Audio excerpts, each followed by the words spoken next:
Hello, fellow Huggies. Good morning or good afternoon or even good evening from wherever you're logging on from. We are White Hat. We host the London Hug and we're the largest, and that's the way that we want to stay.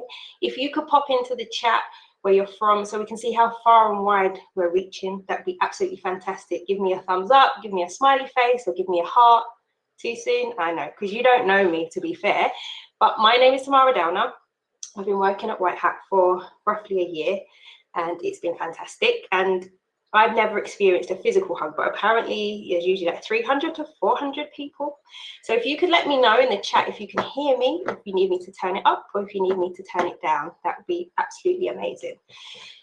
I've seen some interesting comments of if you could deal without social media or search engines.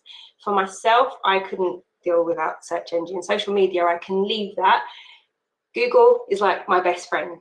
Actually, my best friend might be watching, so Google is like my second best friend if they don't know. And as for teleportation or reading minds, it would be good to be able to read your minds at the moment. But for me, it's teleportation. It's good for the environment, as long as we're not exuding fumes or something. And it will save road rage or commuter rage, and yeah, save us time and money. Sometimes we just want to click and just be there. But I'm going to get on and share with you who we are and what we do, and then I'll give you what you came for, which is your SEO audit hug. So if you just bear with me a minute, I'm going to share my screen with you. Oh, technology, when it wants to. Right, let's do this. Okay, so obviously you know that we're the London Hug because that's why you're here. So the agenda will be intro. I've obviously introduced myself. We'll go through a slight bit of housekeeping. It's boring, but we have to do it. Then there'll be the SEO audit presentation, and then we will have a Q&A afterwards. So who are we? White Hat is an inbound marketing agency. Our mainstay for is B2B clients, but we do have B2C, and we have some charities and also educational clients, but we mainly deal with B2B. We specialize in SEO, which is particularly helpful, seeing as we're obviously giving a talk today, but we're also SEO HubSpot specialists. So we make sure that the right visitor is visiting your site, so you can tie it all together and really get value for your money. So, you know, for your ROI. We have a growing team who are passionate and bonkers. Clear evidence of that I am one of those. We're not just located in the UK, but also Ireland, Germany, and Argentina. We work with some fantastic we have some fantastic partnerships. We work with other agencies that deliver like the best in just absolutely everything, whether it be your marketing campaigns, whether it be sales, website, all of it. Oh, HubSpot certified. Well, we do have a lot. I don't have them all personally, that would be just too much, but we are actually HubSpot certified, and it's absolutely fantastic. And our whole thing as a company, as individuals, we want to learn more, we want to give you more, we want to just be the best that we can be. And we are platinum partner status with HubSpot. We've been with them for about 6 years, I believe. Correct me if I'm wrong, obviously, the team. And it's been a rapid growth, just as HubSpot themselves. It's been absolutely amazing. And we really resonate with their growth and being the best version of yourselves. And we kind of put that into all the work that we do. So what do we do? Well, SEO audit and HubSpot audit. We do the boring bits so you don't have to. It's not just a click. You don't just plug in and we go, yep, this is what's wrong. You know, we really take our time to analyze recommendations with top tips for quick wins. And it takes us about a week to turn everything around and come back to you with something that's solid that you can use. But I know that we'll go into this through the hug. Inbound marketing, something that we abide by. It's the best way to grow your business, and it's really effective. It's the who, the what, the why, the where, and even the when. You know, it's not random acts of marketing. It's directed at getting the correct client or customer for yourself. So it saves time, saves money, and it's just a better way. It feels better to do. And then we also do website design, which is something that is very dear to me. Growth-driven design. It's a process that can be used in all areas of your business, not just for website design, but it works on the the practicalities of continual improvement and being designed for your customer. So you're getting direct results rather than just, again, random acts of marketing. And also with a website, it's like it can be the face or like a business card of your business, and it's not just a static thing. It's actually a usable, viable element that can be interwoven in the whole of your company and used by all. So what's a hug? I know that we have some new people on here, so I just want to go over it. I won't spend too much time. It's HubSpot user group. There's 150 groups in 35 countries, which is pretty amazing. We are one of the largest hugs. As I said, we want to remain that way, and we have amazing members. I call you huggies personally, but members might be better for some. And we recruit creme de la creme speakers, as always, because we want to inspire and we want to educate and we want to build, because that's what we love and that's what we do, and it is all for you. Little bit of housekeeping. Said it was a bit boring, but you've been using the chat, was absolutely fantastic. I love some of your comments. We have a question and answers tab that as we go through the presentation, you can put your questions in. There may be some that we might not be able to answer through the presentation, and if it's a deeper dive, then we will definitely get back to you and give you all the information you need. But please don't come away and think, oh, I wish I asked that. Just put it in. You know, you might be asking the same question that 5 other people didn't dare to ask. DMs, I'm going to come back to that in a minute because it relates to the last point. But your mic should be muted. But if not, if you could just put it on mute, because there's like nearly 200 of you who have signed up for this, and I would love to talk to you all, but we just don't have the time, and it would just be a bit chaotic. As I said about DMs, we're all in it to win it. I am the worst at networking, if I'm honest, but that's what we're here for. If you want to privately DM somebody, you've seen a name and you think, oh yes, I would like to do that, then please do so. Yeah, and just build your network, because I said that's what it's for. But I'm going to stop talking because this is not what you came for. You came to have your SEO audit hug, and I'm going to pass over to the none other than Chloe Probert, HubSpot SEO specialist and CEO of White Hat SEO. And that is me done.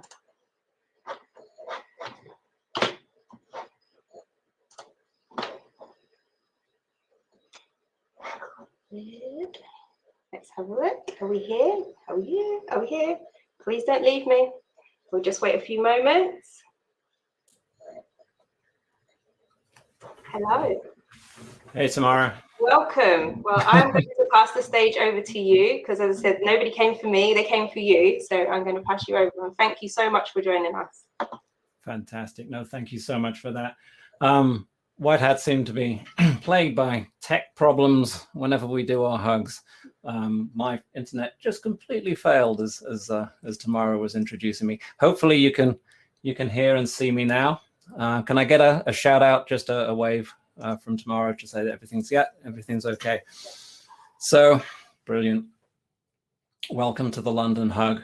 Let me share my screen, and I'm going to talk to you a little bit about SEO today. So let me get rid of this. So brilliant. So we're going to cover an SEO audit. We're going to go through these points: why run an audit, basics of SEO, on-page SEO, taking action, resources, and we're going to have some examples.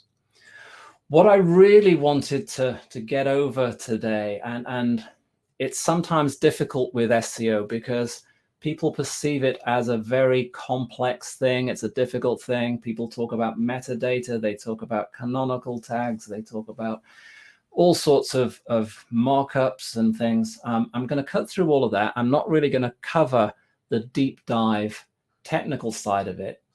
I'm going to go back to some basics. I'm going to explain what SEO is, and I'm going to actually give you some examples that I found just randomly yesterday, looking through Google, a good SEO site and a bad SEO site. And it really is the first two that I found, and I'll explain exactly why. So the goal here is to give you some practical advice, see how you can actually improve the site yourself. If you've got questions, put them in the chat. Tamara and Mel will be tracking those. They'll hit me up later on, and I'm happy to take calls. First question, really, why do you need to run an audit of your site? What is search engine optimization all about? Why is it important? Why is it important for you and your business? And again, we're going to see this when we look at a couple of examples. But the whole point here, from my perspective, is if you do it right and you do it consistently, what you're going to be getting is free traffic. You're going to be getting people who are looking for what you do, for the services and products that you provide. And you're not going to have to pay Google to actually get those visitors. And we're going to look at exactly how expensive that is, and what kind of value that you can get. Just a very, very simple snapshot. Let me actually share this full screen, because I know some of you are looking at this on smaller screens. Let's flip through to where we are. So this is just a simple search, and I just want to talk through the anatomy of a search.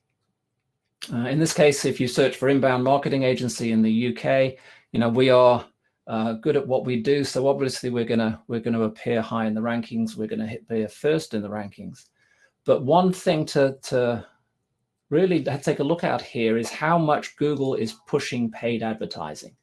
You can see that the first organic result here is White Hat, and the first maps listing, which is local SEO, it's a whole different topic. We're first down here as well. But that just gets us into the middle of the page. Google is actually pushing hard on the paid advertising, but it costs a lot of money. If you're another agency, you're competing against White Hat, or you're a company, you're competing against other people, then that can be really, really expensive. But let's go back to that a little bit.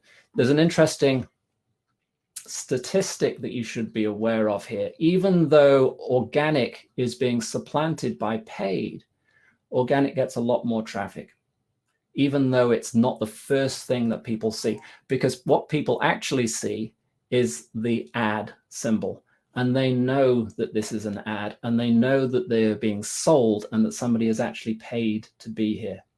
Whereas if you appear high in the organics, people believe that you are good at what you do, that you are being rewarded for that, and that you're going to end up on a quality site with quality content. So the 80-20 rule applies here like it does everywhere else. About 80% of the traffic that goes from any particular search is going to go to organic rather than the ads. So even if you spend all of your money, if you've got a massive budget and you spend it all on ads, you're throwing away 80% of the potential visitors to your site. So that's why you need to do SEO. That's why you need to do organic. So what can an audit actually find? What's the point of doing this? Well, there are different elements to this. There's the technical SEO issues, website site structure issues, on-page, potential off-site, user experience, and content gaps. Now, these are topics in their own right. There's a massive amount that can be done and talked about each one of these, and we're not going to do that. We really do not have the time today, but over the next few months, what you're going to see from us is a deep dive on some of these subjects, and we're going to go off and educate and teach really into these in a lot of depth. White Hat, as Tamara mentioned, are specialists in SEO. We're specialists in HubSpot. We're specialists in HubSpot SEO. But today we're really just going to do the really high level stuff, the external view of a website and what we can learn and what we can improve. And if there's one piece of advice that I would give you when you're doing this type of work is be patient. There's a classic problem with work of this kind is that you can put a massive amount of effort and time and fix all the problems and it's all perfect, and then suddenly nothing happens. And suddenly nothing happens is just the way SEO works. It does take time. It takes a a long time for Google to trust you and to believe what you've done, but it does come eventually, and it comes gradually, and then it builds. It's a cumulative effect. So make small changes, make them regularly, make it part of a routine and a habit, and you will benefit from that. Some tools, some of the things that you can use. There are thousands, literally, of different analytics tools and programs and things that you can throw at this.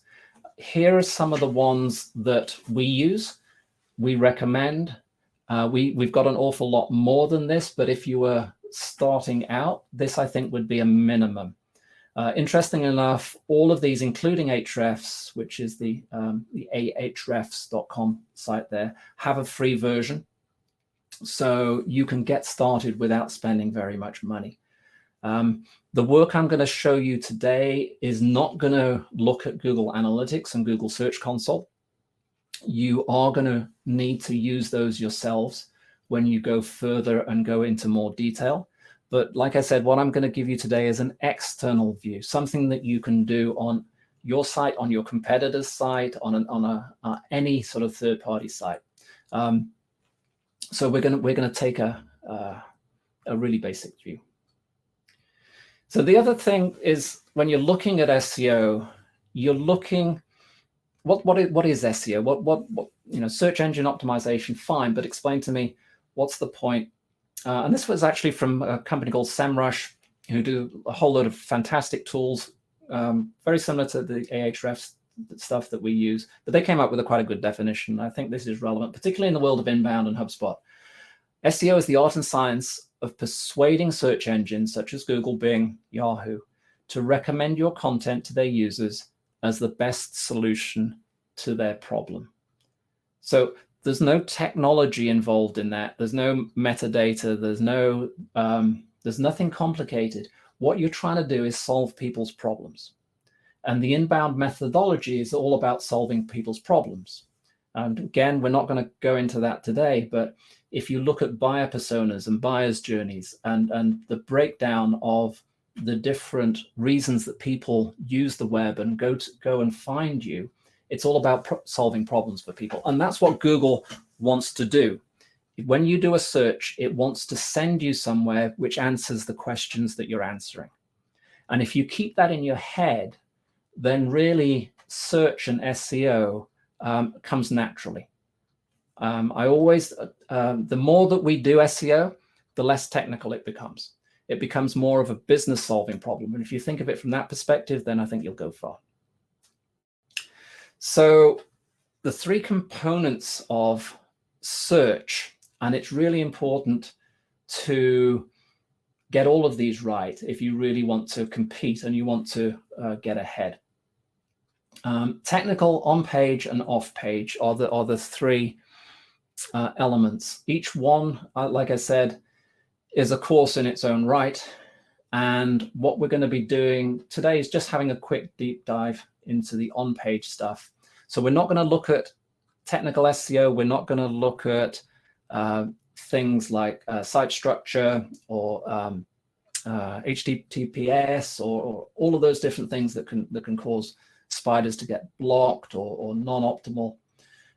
The off-page, the last one there, is really, really important. That's effectively backlink building. How do you get other people to link back to your site, which builds trust from Google's perspective and builds domain authority? That's really, really key. We're just going to take a look at the on-site stuff.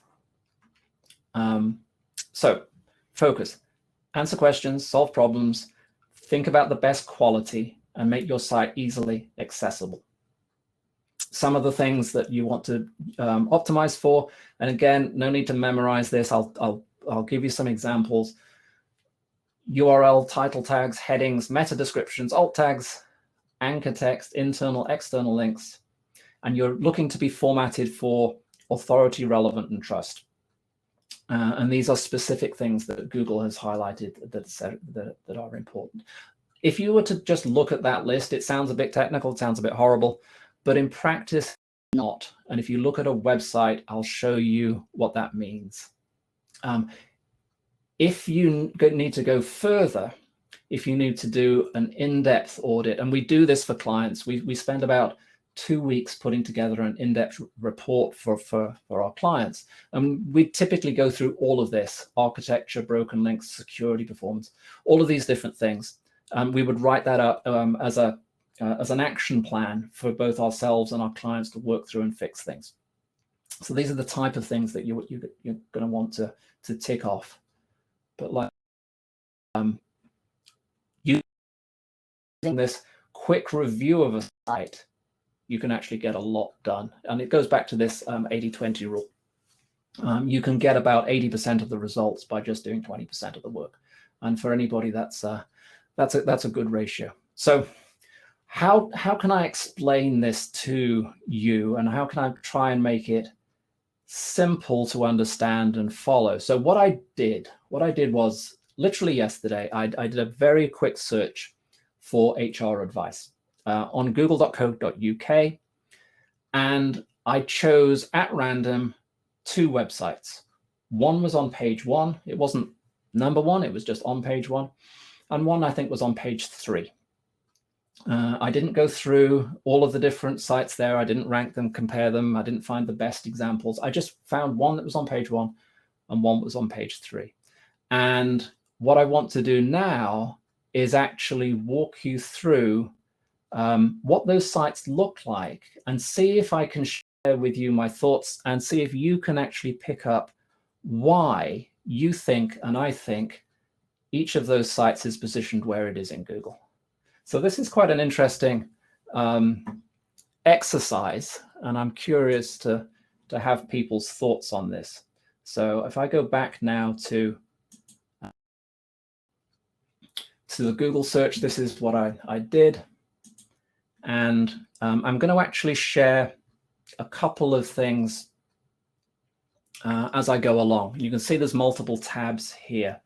And the first thing is I'm just going to show you both sites, right? So, and I'm not going to tell you sort of immediately which one is which, but you tell me which one you think is the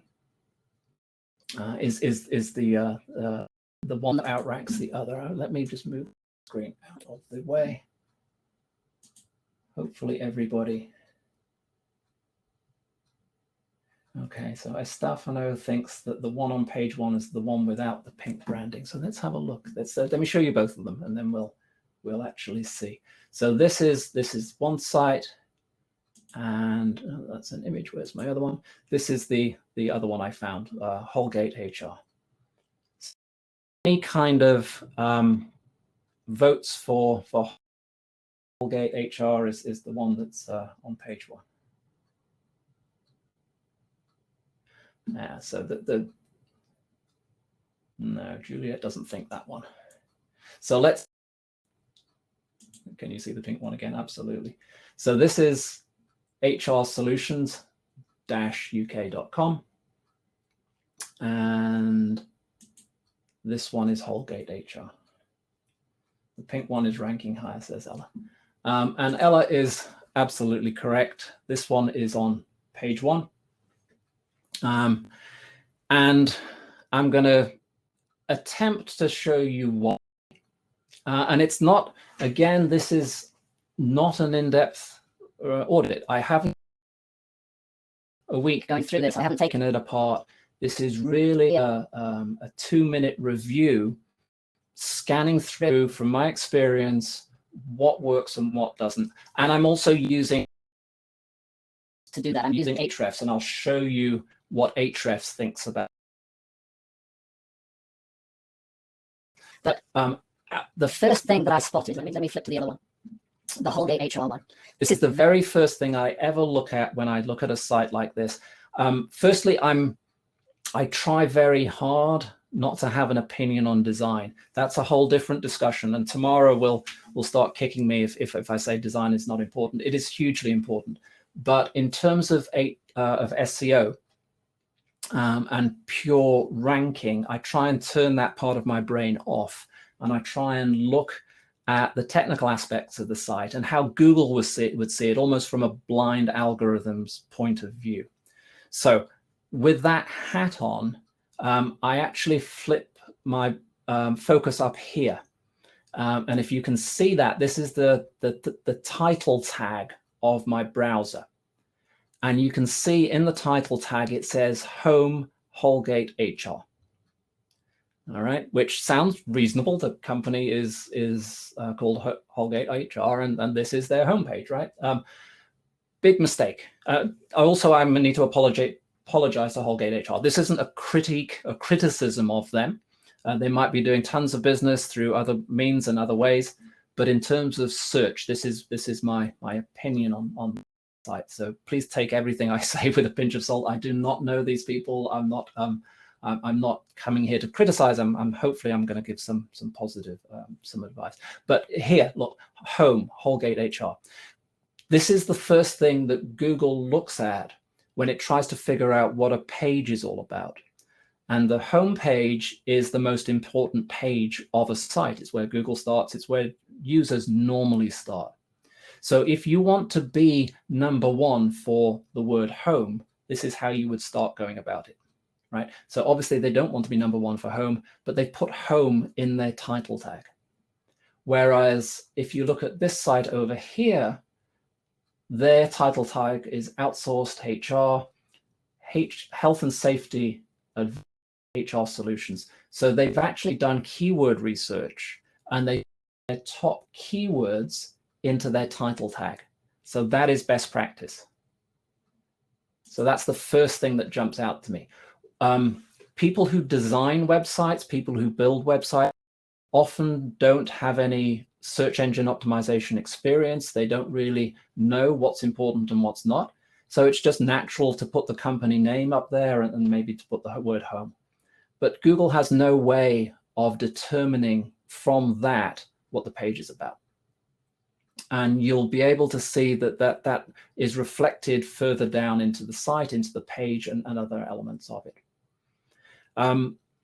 It's an interesting thing because whenever I go to the site, there's about 80%, the 80-20 rule kicking in again, of sites are done like this. They either have the word home on its own, or they have the company name in there, or they have a slogan, a phrase which they're proud of, which they stand for. Again, it's not what you want to do. You want to have a keyword in there. You want to have something that describes, that matches what people are searching for.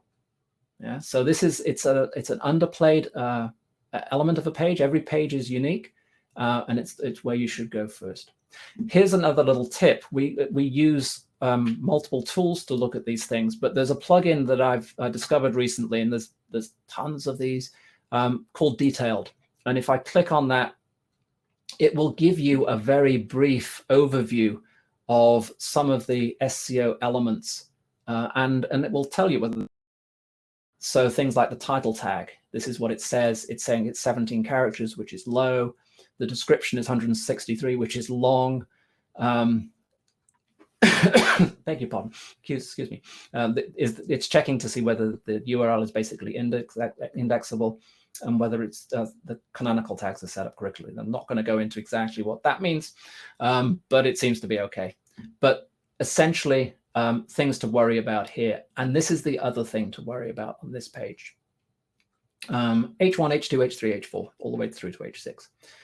These are, the extension is called Detailed. If you do a Google search for Detailed SEO extension, it's a free Chrome plugin, and you can use that. It's a really good way of just checking out your site to see if anything silly has been got wrong. After Google starts at the top up here, it reads a page like a human reads a page. So, and I'm being Western focused on that. And what I mean by that is top to bottom, left to right. So what tends to be up here tends to be more important than what's down the bottom page down here. And things like this are headings. When you create a heading on a web page, you can mark it as H1 for a heading level 1, H2, H3, H4, for example. In the same way in Word, you've got different heading styles. Google uses that to associate importance to the different headings. And there's a general rule that you should only have one H1 heading on a page. You can have multiple H2s, which are slightly less important, and then all the way down to H3s and H4s. But you should have an H1, which should contain your primary keyword. And again, if we look at this plugin, it's called, detailed. You can see down here a breakdown of the headings for the page. There are no H1 headings. There are 27 H2s, and there's no anything else. So again, look at it from a blind Google perspective. How is Google supposed to know what's important and what's not important on this page? There's no way for it to determine that this heading is more important than this one, or what one down here is more important than this. You know, so try and get your heading structures right. If you do that, then you're going to be a long way towards doing things right. So let's take a look at the other website and see what they do. Again, I'm coming at as much blind as you are. I've just this, so I haven't done this in depth. So I'm as curious as anybody to see how this actually works out. So let's have a look at what these guys have done. It's picked up the title tag. We saw that. We've got a description. URLs and canonicals are all okay. And now look at the breakdown of the headings. There's one H1, 6 H2s, 13 H3s, and a few H4s. So you can see that the hierarchy here is structured. Somebody has actually thought about this. They've set this up properly. They're telling Google what is important and what is not important. Yeah. So just from those two things, you can see that somebody or someone has spent time on this page, on the site, looking at site structure, looking at headings, making sure things are set up. Whereas this one, it might look fine, but it hasn't been built in mind. And that can be a huge difference. I'll show you another couple of things as well that I found. And then I'll show you the Ahrefs view of these sites as well. And you can see the difference that this impacts their business.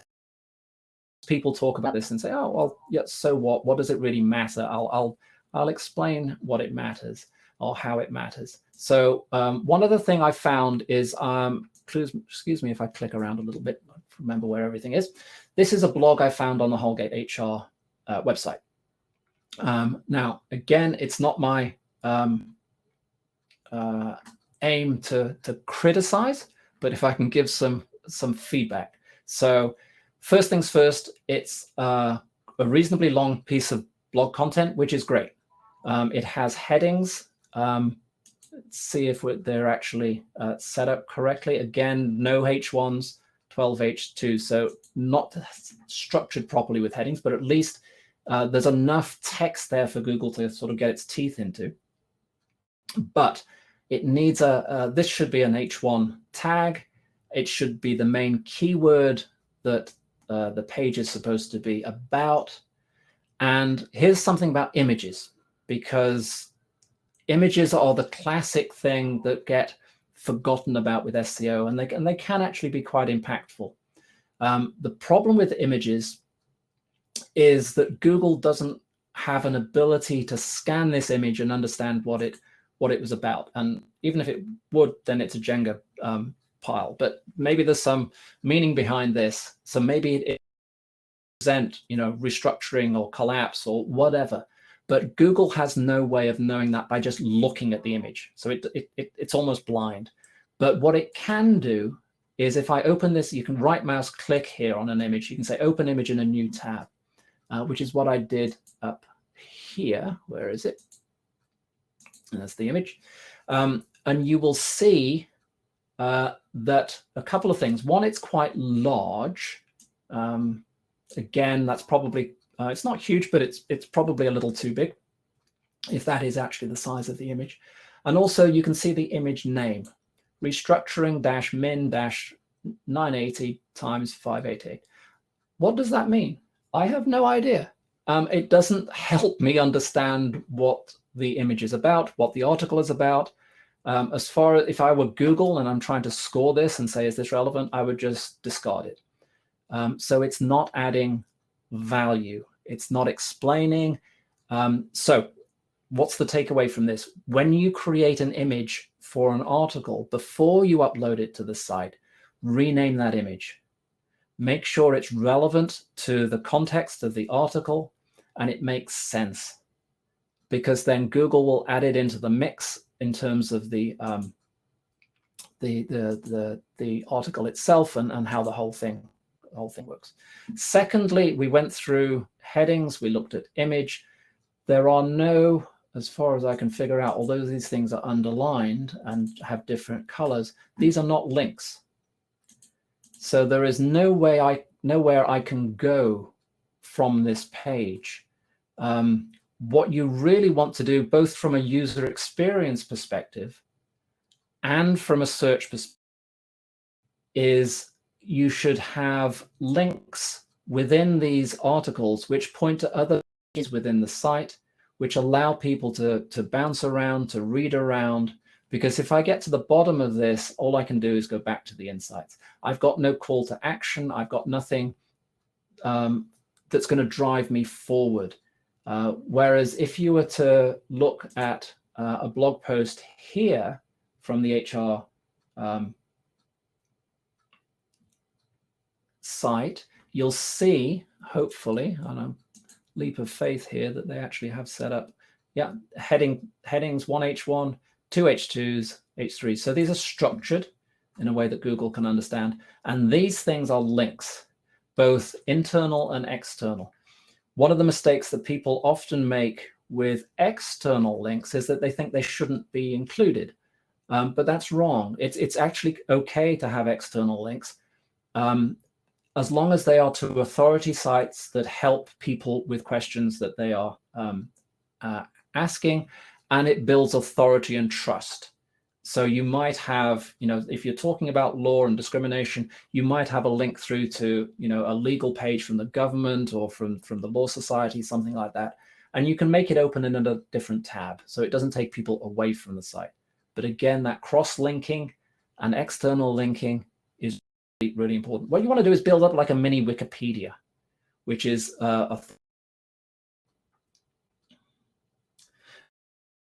shouldn't you only add alt tags, relevant named images to images that are actually relevant and people would search for? For example, not op.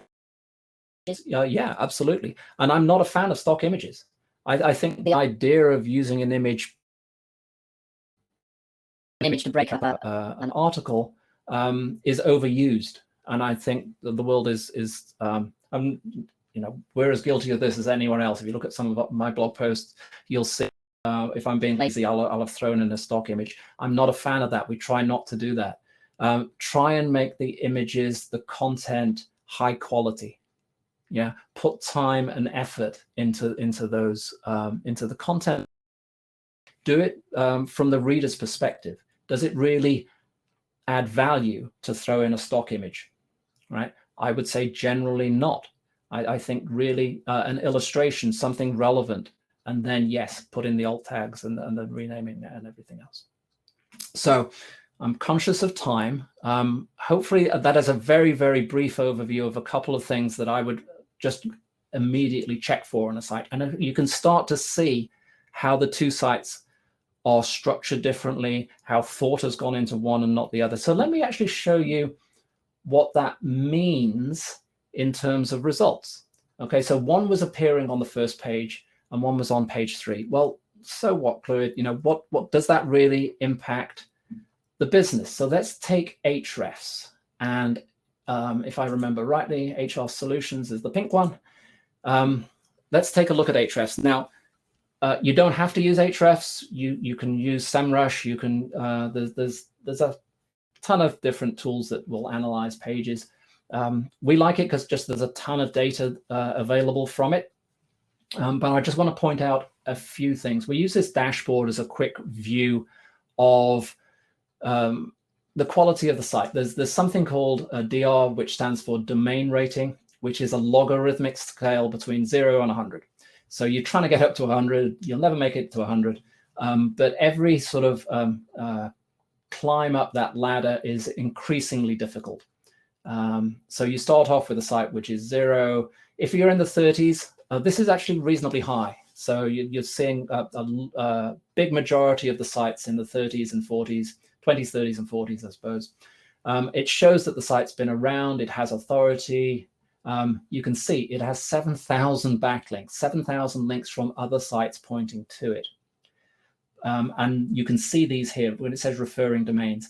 These are other people's websites over time that are pointing back until currently, at this particular time, it's spotting around 500 different domains. This is links, this domains, slightly different thing. You might have 10 different links from one domain, for example.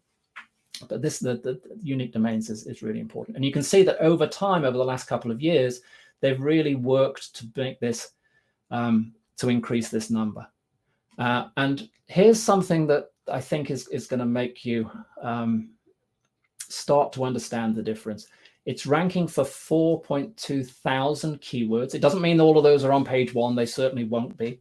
But it's an indication that something is going right. It's getting approximately 4,000 visits a month in organic search. If you think about that for any business, that's going to be huge. If you're getting 4,000 visits to a site, that's going to impact your business. And the way that you can monetize, or you can look at it from a monetary perspective, if you like, Ahrefs comes up with this thing called traffic value. So it reckons $17,000 worth of traffic per month is coming through organic. So what that means, let me explain that to you. If you were to pay for this traffic, if you were to pay for all the keyword positions and the traffic and everything else using Google AdWords, that would cost you $17,000 every month. And if you think about that, that's huge. Yeah, these people are not paying a penny for this. They might have spent a lot of time with an agency like White Hat or one of the other agencies to work to get their traffic up over, over this period. And it's taken them several years to do it. But at this point, they're getting this traffic, $17,000 worth of equivalence paid traffic for nothing. Yeah, that's why you do SEO. Now, let me look at the Ahrefs view of the Holgate site. Same sort of thing. There's a question there from Mel. I will come back to that in 1 second.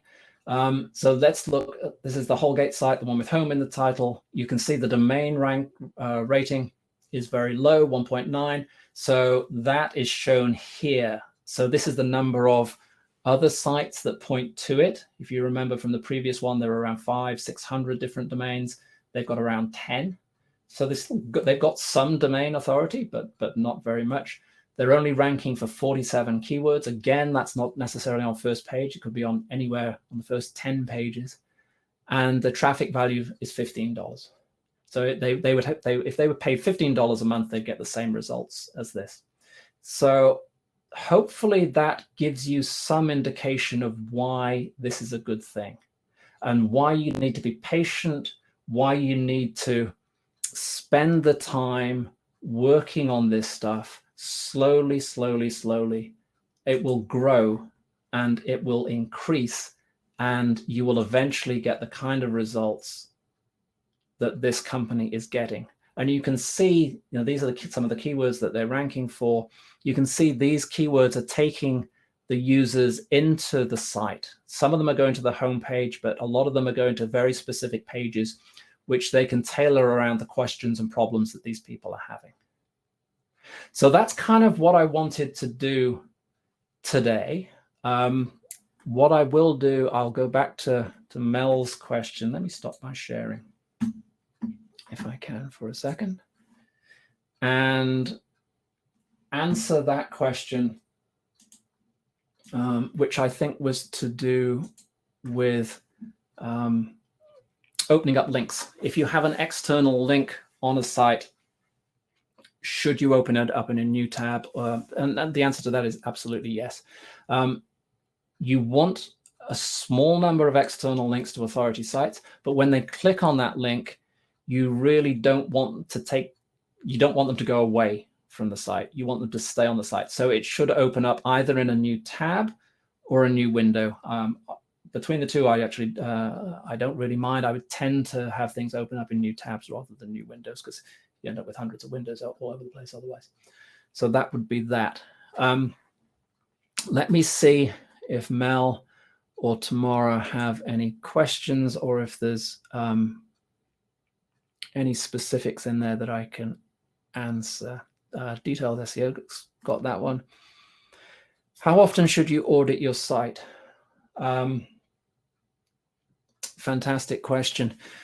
At least once, I think is the answer to that. If you look at the what I've done now, you'll see that the value of going through something like this. Personally, it's one of those it depends questions, and it kind of depends on your site structure, your complexity, the size of the business, all of these different things. If you have a relatively small site, many services, SaaS-based companies, for example, that we deal with, they don't have huge complex sites. They might be big businesses, but they don't need a massively complex site. So you can audit it once, you can put a plan together which you can implement over a quarter, over 3 months, or even 6 months, and then you audit again and you review it again. I would say at least every 6 months, probably quarterly, just to make sure that you're doing things right. How does the frequency of uploading new content affect SEO? Blog post frequency or new content? Very good question. Excellent question. And this is one thing that's misunderstood by many people. There is actually no correlation between the frequency of blogging and SEO results. I'll say that again, because it's actually a misconception that a lot of people think that I have to create 4 blog posts a month. I have to do this regularly. Well, definitely you have to do it regularly, but the frequency isn't correlated to results. What is correlated to results is the quality of the content that you're producing. There is a slight caveat to that, is that I wouldn't do a massive amount of things in a short period of time and then do nothing. What Google likes to see is consistency, if I can put it like that. So if you're writing 1 blog post a week, that's fine. If you're writing 1 blog post a month, that is also fine. But I would keep to that rhythm. Set a rhythm which works for your content team, which works for the business, and also works for the competitive nature of the environment that you're working in, right? So what I mean by that is, if you're trying to outrank a major player that's been around for 10 years, you're not going to be able to do it by producing, if you're doing it from scratch, you're not going to be able to do it by producing 1 blog post a month. You're going to have to really research your keywords, your content, your strategy, and everything else. And that's a big campaign. But if you're after a niche, a small niche, or you're after a small geography, if you're trying to rank for services in a particular town, then you've got a lot better chance of doing that.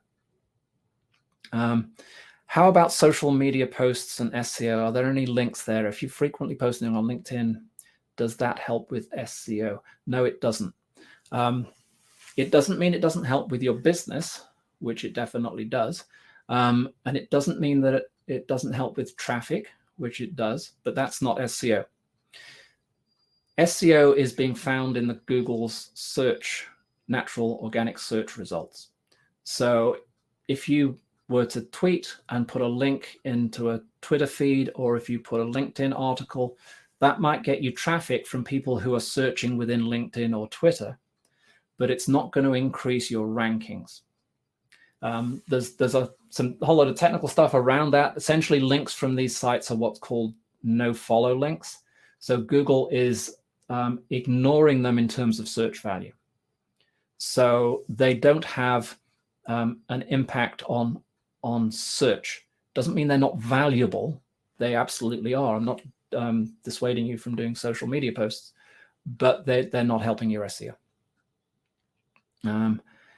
Is offering blog posts in audio versions good for SEO? For example, we upload an audio file for someone reading a blog in SoundCloud. We show the SoundCloud player in the blog page. It's not directly, this is where it starts to get a little gray.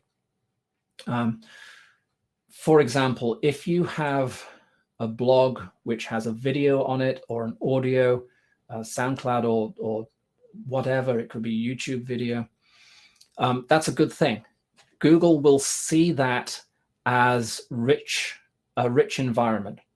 The quality of that page is enhanced if you can provide content in multiple different formats, if you can provide infographics, if you can provide video, if you can provide audio.